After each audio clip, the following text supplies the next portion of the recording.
Hey everyone, my name is Dr. Dolores Tarver. I'm a licensed psychologist, and it is time for the tea. Tea time with Dr. Tarver is not intended to be a substitute for therapy, but more of an opportunity for us to learn additional resources to help us on this journey of being the best version of ourselves. And so, what are we going to be talking about today? Well, I always gather my inspiration in various ways.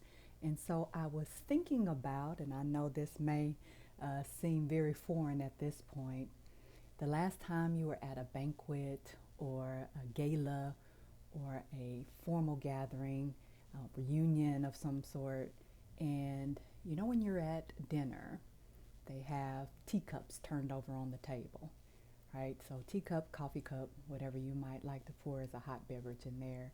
And if that cup is turned over, when your server comes around, they won't offer you anything, right? They won't offer you coffee, they won't offer you tea because your cup is turned over. And we know if you try to pour something into a cup that's turned over, it's just going to spill all over the table and get everywhere. So until you turn that cup over, you're not able to receive what is available. And that led me today to the topic of, is your cup turned over? We're going to be talking about self-sabotage. All right, so we have all heard the expression, you can't pour from an empty cup. Well, you also cannot fill an overturned cup. And so if we are honest with ourselves, sometimes when we don't reach our goals, when we're not progressing, when we're not growing, it is not because of how someone else has limited us. It's because we have limited ourselves. We have gotten essentially in our own way. You might hear people say you're blocking your blessings, right? So why am I not allowing myself to progress? Why am I interfering with my own success? One potential reason is self-sabotage. What is self-sabotage, you might ask? Well, according to Psychology Today, self-sabotage can be defined as any behavior that interferes with long-standing goals. So what could that look like? That could look like procrastination. That could look like awesome or lack of awesome time management. That could look like negative self-talk. We talked about that previously. It could be addictions getting in the way. So it might be food addictions. It might be addictions to substances. It might be addictions to people. It could be mistrust. It could be how I express myself, my tone, my facial expressions, my body language, my posture. It could be the company that I'm keeping. It might be my lack of ability to follow through. It could be my attire. It might even be that I lack financial management skills, that I don't have the ability to be able to deal with transitions well, to deal with adjustments. All of these things could be examples of self-sabotage. How can these be self-sabotage? Maybe these are just areas that I need to grow in. Well, the challenge is, if I know that something is a challenge for me, then why am I not improving in that area? Self-sabotage could be that reason. Sometimes we're not aware we're engaging in self-sabotage. We're just continuing to do things that we've seen. We've grown up in environments and we've seen people engage in these same type of behaviors. And so I haven't learned any other strategies to be able to address things. So let's talk about that. I'm going to start with tone, facial expressions, body language, posture. How could these things be self-sabotaging? So you all may be very aware when you hear podcasts like this that most of the time when people are talking, they have a very calm tone, right? They're not doing too much, just loud, being overbearing, if you will, in their tone. It's not angry, harsh, and critical. Now, you will see some podcasters do that, but most of the time, if you see a wellness-based podcast, a psychological provider, you'll see that our tones are usually pretty calm. And that's because this calm tone allows people to be more receptive. When we have that angry tone, even if we're not angry, but the tone sounds angry and harsh, then what it does is it puts people on the defense. And so oftentimes, even though what I may be saying could be very helpful, could be spot on, may be able to allow you to move in a different direction, I'm being blocked because my tone is not being received by the person I'm trying to talk to. And if you all are parents, you've probably been there. Your kids start tuning you out. You do too much fussing. That voice gets yelled, gets raised, and they're just like not even listening anymore because that tone is very off-putting. And sometimes people just get desensitized to it, especially if you've grown up in an environment where that's all you hear. That just doesn't even bother you anymore. You don't even register that tone, right? Body language. So if I am arms crossed, face, you all call it mean mugging or the resting bitch face, then people are less likely to approach me. They're less likely to want to deal with me because they're going to make assumptions, and you all may say, well, that's their fault for making an assumption. But it's also on me, if I'm looking to grow, to think about what might be barriers to people actually interacting with me. If my face is my brand and I'm mean mugging, then I'm deterring people from being able to connect with my brand. So I'm doing the opposite of what I really want. And oftentimes we have to question, because every behavior serves a purpose. Why am I continuing to engage in behaviors that are not allowing me to grow? I want other people to adjust instead of me thinking about, well, maybe I need to make some adjustments. Now, that is not true if you set those healthy boundaries. So that doesn't mean let folks walk in all over you and do whatever they want. But it does mean if I have some things that are interfering with people being able to receive me, then I may need to look at what I'm doing that could be interfering with that, right? I'll also talk to you all about the time management, the financial management things. These are two of the reasons why people often don't complete their goals, because I don't have good ability to be able to set goals, manage them, effectively be able to evaluate them, and continue on a plan. Right? So what ends up happening is I procrastinate. So that means I don't end up getting things done on time. Things are late. One of the things that you'll recognize about people is if you continue to not be where you say you're going to be repetitively, people are going to stop trusting you. Right? So this interferes with your credibility. If you don't follow through, so if you say I'm going to deliver, let's say you got a t-shirt business and you don't deliver, people are going to stop patronizing your t-shirt business. It's why your business cannot grow. One of the things that we often complain about is what? Customer service. So if I've got somebody who the first person you meet, they have a whole attitude when I walk in, whether that's over the phone or if I'm going in person, that is going to deter me from going back to your service. I have stopped going to medical providers who were outstanding medical providers because their receptionists and the people that work there, they were not orderly.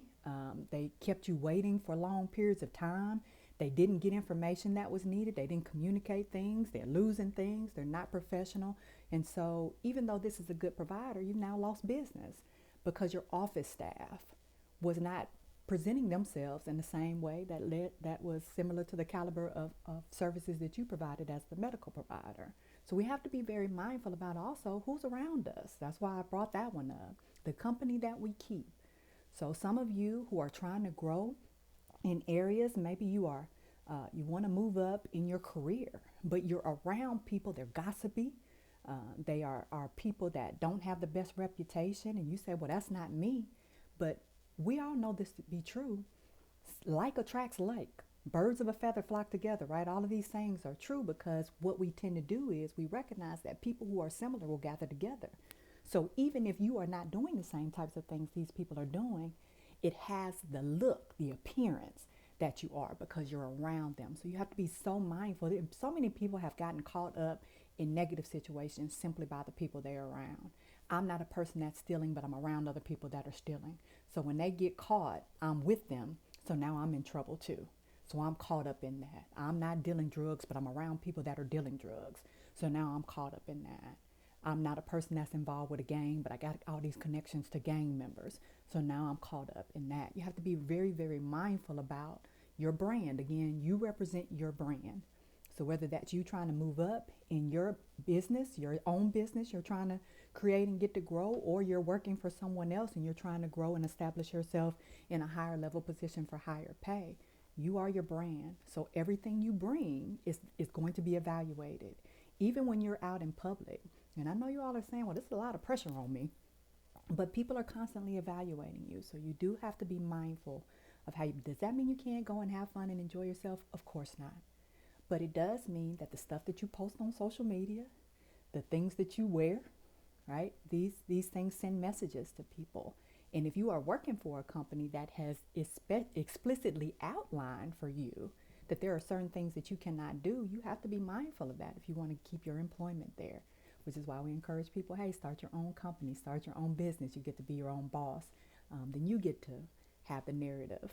But until that point, that does mean you need to work your way up to some things, get some money saved, that financial management part. Then that means I need to make some wiser decisions. And if you don't manage finances well, then you need to make sure that you're around people that do. So you can't say, I want to get out of debt and then keep creating debt, right? And you got to follow a financial plan to be able to get out of that debt. Plans are really important. And again, this is not about you lacking skill. It's about you continuing to recognize that this is an area of deficit and not putting a plan in place, right? None of us are good at everything. We all need to be able to learn new things. But again, that cup has to be open. Am I open to receiving and following guidelines that people are giving me to help me be able to grow? Or am I blocking those things because my cup is turned over? Perfectionism. We often feel like, well, if I can't do it the way that I want to do it, then I'm not going to do it, right? So we don't do what we can do because we can't do what we want to do. So again, I'm sabotaging myself instead of saying, let me do what I can do in this moment right now. It doesn't have to be perfect because there is no perfect, but let me do it to the best of my ability. And then as I get better, I have more availability, I'm able to create more things, then it gets better. You keep fine-tuning that craft. But as you see, these things are very circular, right? So these are part of that cognitive distortions that I talked to you all about.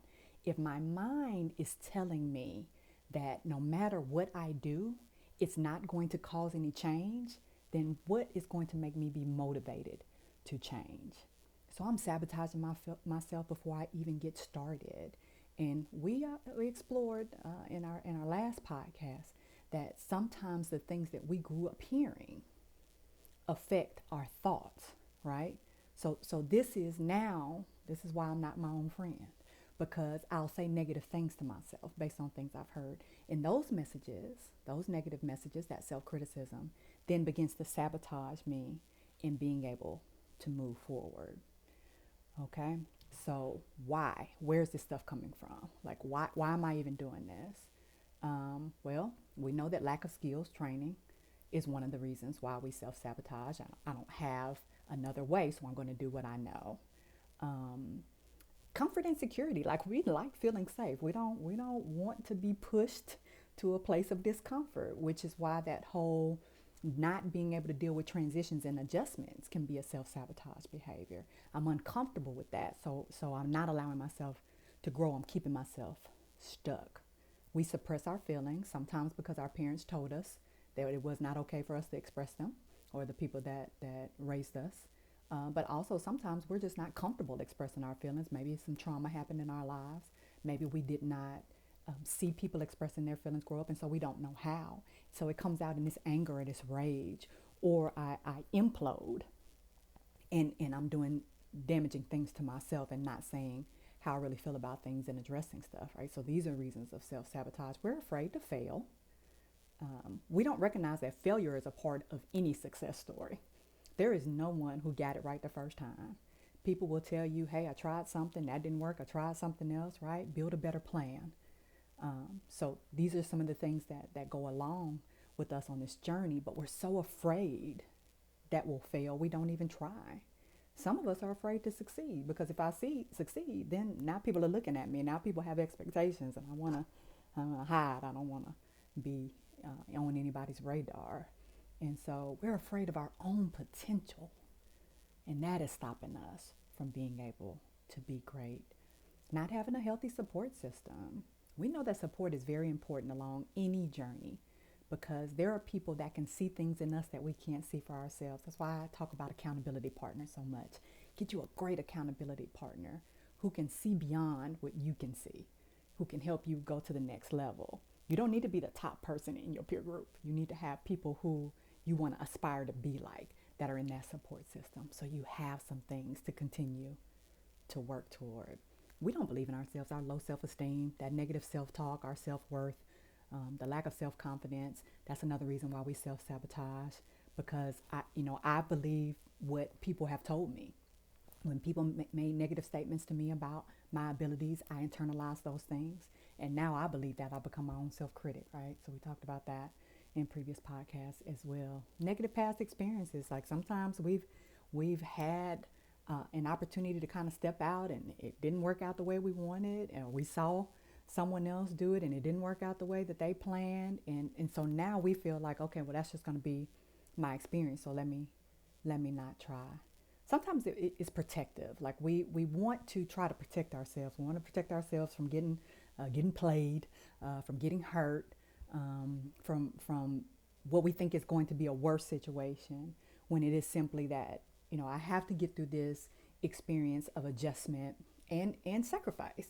Because whenever you're trying to be great, there are going to be some sacrifices along the way. When you are trying to be the best version of yourself, you are going to have to sacrifice. And have to sacrifice some of that shopping so that you can be able to have the finances to be able to invest and do other things that you have goals that you want to achieve, right? Sometimes you're going to have to sacrifice on spending that time hanging out because you need to study or because you need to work that extra job to be able to reach a goal that you have, right? So there are those sacrifices in a life. We try to protect ourselves and just like stay again in that place of safety. We don't want to be let down. We don't want to be disappointed. And we are so worried about ourselves disappointing us that we don't even bet on us, right? I don't even believe that you can do this. So how do we manage this? How do we alter these self-sabotage behaviors? One, is important to identify those, and I know you all hear me say that frequently, because if you don't know what you are trying to address, you can't put a plan in place for it. So I need to be able to identify what I'm doing, because as I said earlier, sometimes we don't realize we're engaging in self-sabotage. When we're blaming other folks for our stuff and not really dealing with what's going on with me, like, hey me, there may be some things that I'm doing that I need to look at instead of being focused on what I think other people are doing to impact my growth. Monitor how people respond to you. So one of the best ways to be able to gauge if I'm coming across in a way that looks like my cup is turned over is to see how people respond to me. So people avoiding me, I make statements and they're like, hey, I didn't mean to offend you. And you constantly have to say, well, I'm not mad. There is something that I am doing that is conveying that I'm upset, that I'm angry, that I'm irritated, that I don't want to be bothered, that I'm not open, that I'm defensive. So I need to pay attention to that and get some feedback, have some open, honest conversations with people who you have a trusting, supportive relationship with, people who can be open and constructive, not the negative folks in your family that are going to tell you, well, you just messed up, you're too sensitive, there's something wrong with you anyway, I don't know why you're trying to do that. Like, that's not what you need. You need somebody that's going to give you some accurate feedback to be able to help you be able to recognize your patterns. When you are stressed and overwhelmed, that's usually when whatever behaviors you're exhibiting will come out. So if you're a person that retreats and hides and avoids, it'll come out when you're stressed and overwhelmed. If you're a person that procrastinates, comes out when you're stressed and overwhelmed. If you're a person that's a perfectionist, that'll come out then, right? Anger, all of these things are going to come out. So that's a good way to kind of judge too. I think it's important for us to look at those cognitive distortions, why we don't trust people, what we think about our own abilities, whether or not we're able to engage in positive thinking patterns if we're constantly engaging in negative thought. So these distortions are often based on those early experiences that we've had. And so being able to recognize, how am I thinking? How am I looking at a situation? How am I approaching something, particularly a goal, because that's going to give you a lot of insight about your self-sabotage behaviors. Being able to identify and express your emotions. We think that we don't need to have emotions. That's not the case. Emotions are there. They serve a purpose. We need to have emotions The challenge is learning how to express them and learning how to manage them in a healthy way. So when I'm upset, I have the right to be upset. Something frustrated me, and didn't sit well with me.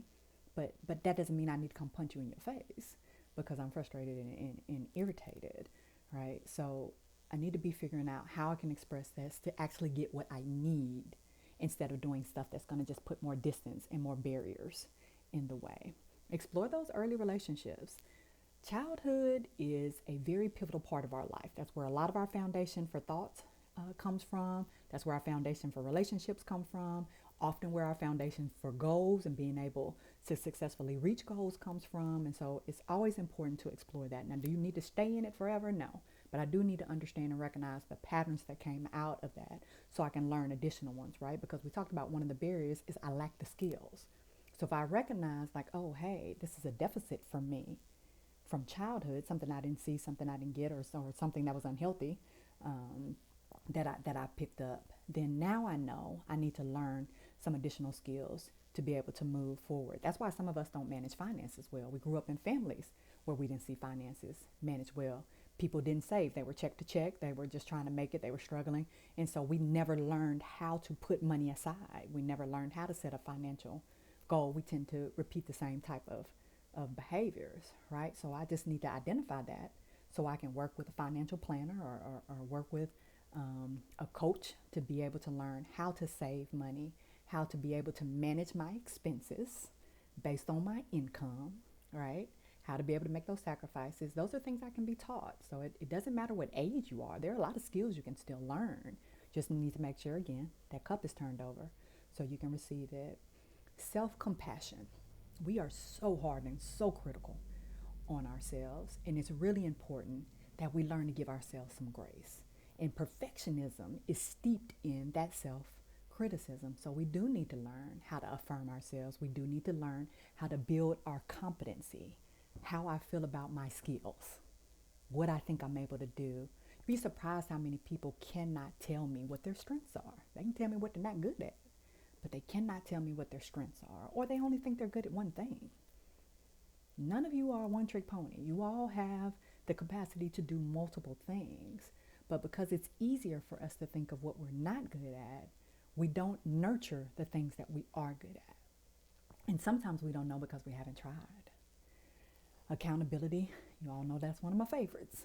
So that is going to help you with the follow through and the deadline. So if that is the issue that you struggle with in your self-sabotage, accountability is going to get you there, whether that's apps on your phone, things on your computer, people, putting folks in place. Some people are not detailed people, and that's okay. They're big picture people. They got the ideas and they can tell you, hey, this is what we need to do. But with the details, they get a little lost. But you bring in a detailed person. That's your administration person that you bring in, right? And they will say, okay, I see that vision. I see how we're going to get there. Let me get the steps in place, right? And so then we work together, we collaborate.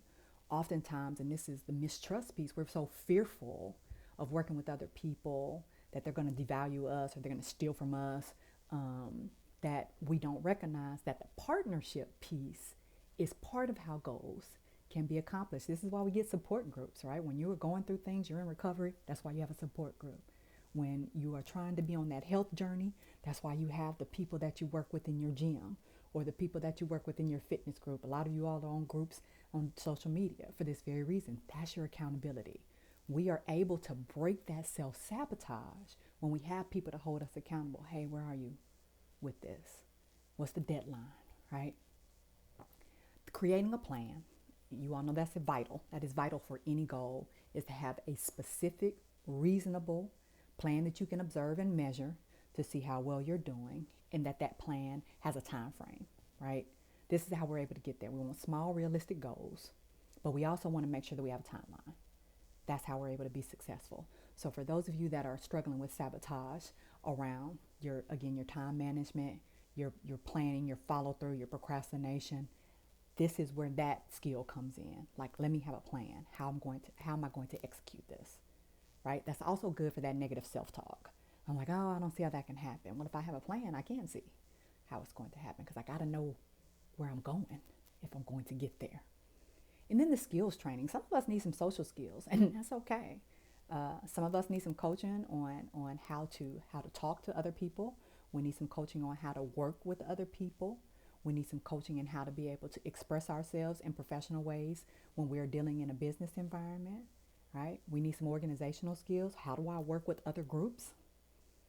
Again, we need those financial skills. And there's nothing wrong with getting additional skills. In fact, when you have opportunities to get skills, to build that resume, to learn how to dress for different environments, to learn and I know we are in a world where we want to be able to express ourselves in our hair and how but there are certain environments where your hair, your nails, whether you have your tattoos showing or not, like that matters. And so I just need to know how to operate in the environment that I'm in, right? I need that roadmap. So I may need some coaching on that. And then once I get that coaching, again, if your goal is to be able to create your own business, once I learn how to operate, then I can create the type of business that I want to have and create a work environment that feels more comfortable for me. But I got to get the training first. We oftentimes want to jump ahead. I've seen so many people who have these great ideas, but they have skipped off to step 63. You got to start at step 1, right? So if I want to get, a lot of people are interested in getting trucks to transport things, or getting trucks to wreckers, or right, your own fleet of 18-wheelers. But you can't get a fleet first. That can't be your first step, right? So there are some things that you need to learn. How to manage other people if you're trying to have that kind of environment. Do I even have any management experience? Do I have any supervision experience? Do I have a good policy and procedures set up to make sure this company is going to be able to work effectively? Do I have enough money for a company to be able to grow? You know, a lot of companies fold in a year, right? So these are things that often people, and that's because, again, don't have a plan, don't have the right people coaching you, because my cup's not turned over, right? And of course, you all, I know I cannot have recommendations without having therapy be one of them. And sometimes therapy is a way to gain insight about if I'm self-sabotaging, because again, maybe I don't know. And also to get me to a point where I see these other options that I just listed. Oftentimes when people come to therapy, they haven't thought about these other things. I'm like, hey, let's talk about some of these other resources and some of the ways that you can grow to be able to get to this place you want to be. I also have some books for you all. I posted day 1, a guide to organizing and executing your goals by Holly Cotton. That's a good one. So, like I said, a quick, easy read. Just talk about the self-sabotage behaviors, what's interfering with my goals. Stop self-sabotage, 6 steps to unlock your true motivation, harness your willpower, and get out of your own way. And that is by Dr. Judy Ho. Get Out of Your Head, Stopping the Spiral of Toxic Thoughts by Jennie Allen. Stop Doing That Shiznit. End Self-Sabotage and Demand Your Life Back by Gary John Bishop. And Get Out of Your Own Way, Overcoming Self-Defeating Behavior by Dr. Mark Goulston and Phillip Goldberg. And I'll drop these under the video. So what I want you all to know is that you need to turn over your cup so that you can allow people to pour into you. You deserve it. You just need to get out of your way. Be encouraged.